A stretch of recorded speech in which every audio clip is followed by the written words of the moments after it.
નમસ્કાર, આપ જોઈ રહ્યા છો સ્પાર્ક ટુડે ન્યૂઝ। ભાવનગરની મેડિકલ કોલેજમાં ફરી એકવાર રેગિંગનો ગંભીર મામલો સામે આવ્યો છે। ઓર્થોપેડિક વિભાગના પ્રથમ વર્ષના 13 વિદ્યાર્થી ડોક્ટરોએ સેકન્ડ યરના 6 વિદ્યાર્થી ડોક્ટર સામે રેગિંગ, માનસિક ત્રાસ અને આર્થિક શોષણના ગંભીર આક્ષેપો કર્યા છે। ફરિયાદ મળતા જ મેડિકલ કોલેજના તંત્ર દ્વારા તાકીદે તપાસ શરૂ કરવામાં આવી રહી છે। સમગ્ર મામલાની જાણ રાજ્યના આરોગ્ય મંત્રી સુધી પહોંચતા આ મામલે યોગ્ય તપાસ અને જરૂર પડે કડક કાર્યવાહી કરવા સૂચના આપવામાં આવી છે।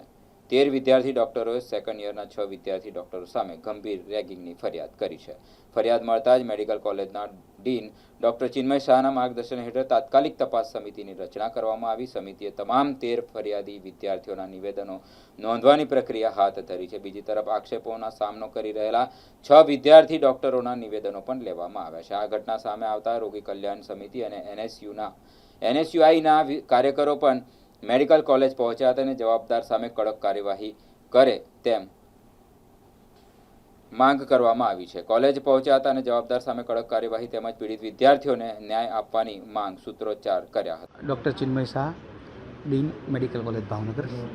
હાલમાં 2 દિવસ પહેલાં અમારી પાસે એક કસ્ટડીમાં ફરિયાદ આવી હતી કે ટોટલ 13 ઓર્થોપેડિક ફર્સ્ટ યરના વિદ્યાર્થીઓએ ફરિયાદ કરી છે કે અમારી ઉપર અલગ અલગ જાતના ટોર્ચર કરવામાં આવે છે, જેવા કે ઘણી બધી વાર લખવા આપવામાં આવે, મુર્ગા બનાવવામાં આવે, ઉપરાંત કોઈને કોઈ ઇવેન્ટ બાબતે ખર્ચો કરવામાં આવે।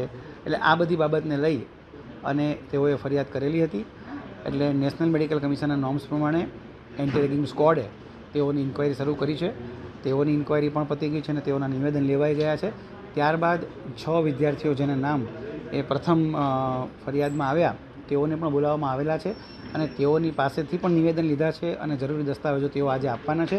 એ ઉપરાંત ઓર્થોપેડિક વિભાગના તબીબી શિક્ષકો અને એચઓડી સાથે પણ ચર્ચા થઈ છે અને આ બાબતમાં તેઓનો અભિપ્રાય પણ લીધો છે અને જે સૂચના આપવાની હોય તે યોગ્ય સૂચનાઓ પણ તેમને અપાઈ ગઈ છે।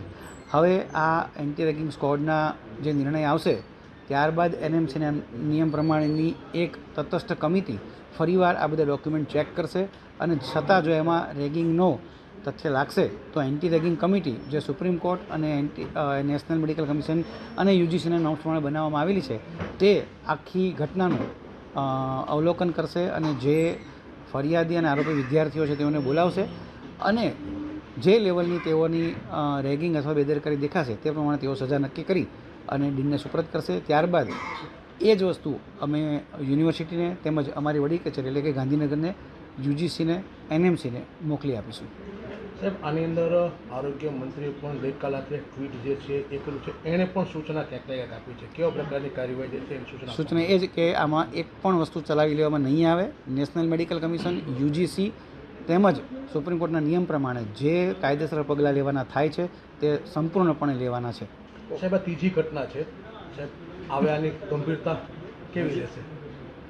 નિયમ પ્રમાણે સંપૂર્ણ સજા આપવામાં આવશે। Okay sir, okay.